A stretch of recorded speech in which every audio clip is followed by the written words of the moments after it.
Okay, guys, so we're here at the Infinity Bootcamp, and we're here with Barry, and we're going to be talking about Ariadna. So, Carlos, can you tell us a little bit more about this faction? Yeah, Ariadna, well, the nation of Ariadna, the country of Ariadna, was formed with Scotsmen, Merovingian, French,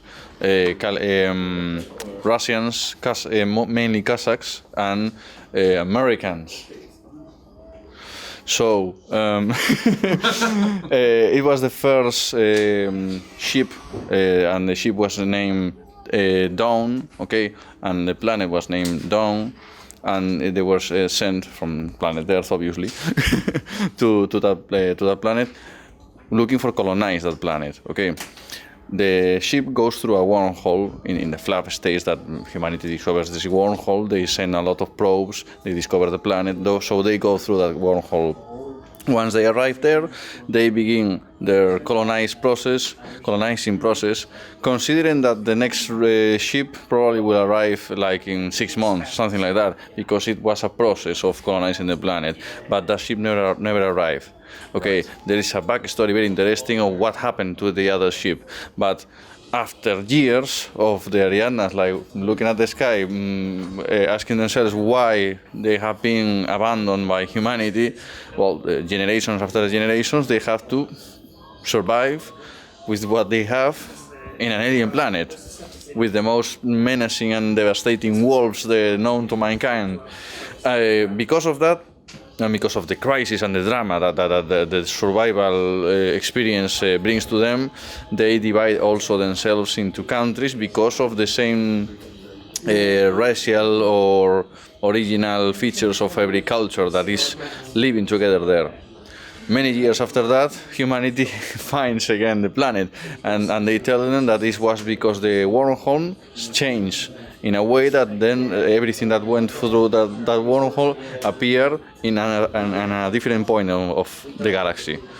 So they find planet Dawn again, and the humanity that contacts the colonizers, the descendants of the original colonizers, are it's completely different, the situation. Suddenly, there's Pan-Oceania exists, Eugene exists, the super powerful nations. Technology has evolved and upgraded a lot, except in Ariadna, where they have just to survive.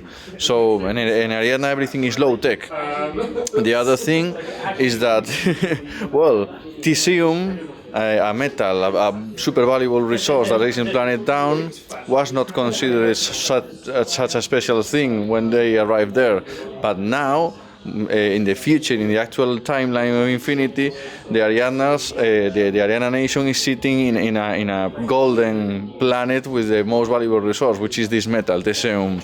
The Ariadna people use the Theseum for their armor plates, for their ammunition, so everything is almost armor piercing, but the Pan-Oceania and Eugene and Aleph make spaceships with that stuff. Okay, it's super high-tech stuff, I mean, it's super valuable. So Ariadna claims for being an independent nation that does not belong to any of the superpowers, and the superpowers are just looking how they can get a bite of this pie, which is Ariadna. So when Ariadna fights, she's fighting against totally military aggressions, totally illegal in the eyes of the international interplanetary community of Eugene, of every superpower that just wants to establish a mining colony somewhere where the Ariadnans are not aware that it's happening. So the Ariadnans usually fight for their independence and to be respected as a nation also.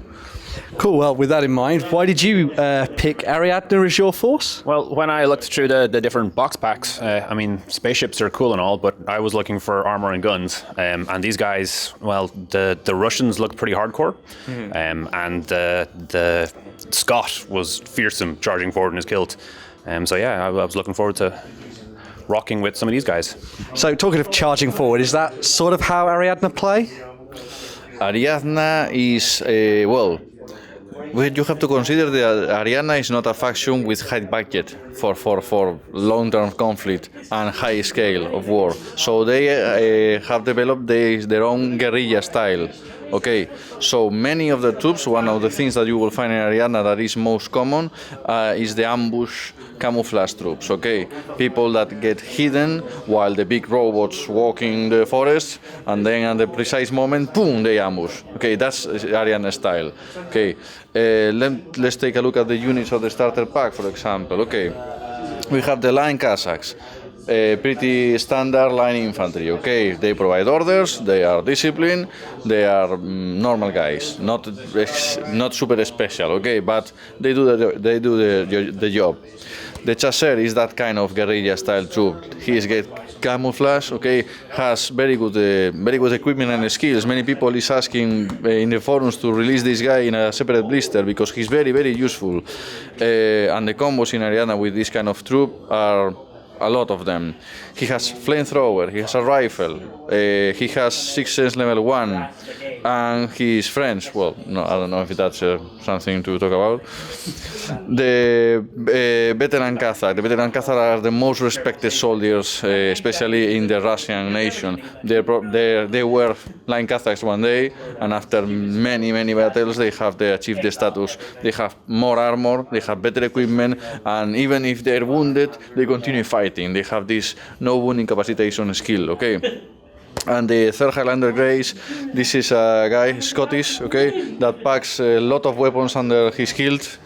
He has 2 shotguns, he has a rifle, he has smoke grenades, he has a sword, he has lots of stuff, and he's impetuous. So and probably his dog, I would say that. Or another guy who receives a wound and continues fighting, you know, because these guys are tough. And their usual pH value, the physical value, is higher than the rest of the factions. That is what makes Ariadna. Cool. Well, that's some pretty awesome stuff to look forward to. Are you looking forward to it? Oh, most definitely. Yeah, gonna get those guys charging across the table as fast as possible. Hopefully, they'll be able to soak up any of the fire that's directed at them and get kicking some ass. Well, there you go. We'll be back with some more later on.